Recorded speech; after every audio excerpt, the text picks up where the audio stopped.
Hi everyone, today it's Wton, second of the weaker group. Sales first, they had minus 10% sales growth in the first quarter. This is the spun concrete, minus 37%. You can see how negative that has turned.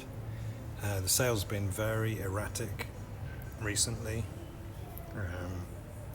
We're going to assume an even slower growth second quarter, but then a recovery after that.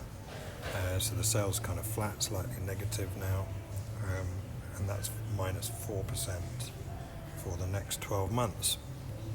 In terms of cash flow, interesting. So they've had a total, we got all the way back to 2013 here, 1.5 trillion minus over 7 years. In the last 12 months, the free cash flow is minus 45. So recently it's been trying to turn positive, but the working capital has been so negative. So it would have been positive without that working capital. So we assume that working capital is neutral. That's the key over the next 12 months, and we get some positive, just over 400 billion of free cash flow. So the big issue has been the negative cash flow pushing them into net debt, and that's kept rising.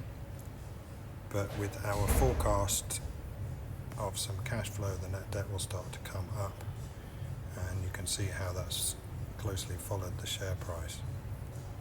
The cost kind of within a range, 88 to 91%. We're going to use 90 for the next 12 months, and that gives us a lower profit growth, minus 14%.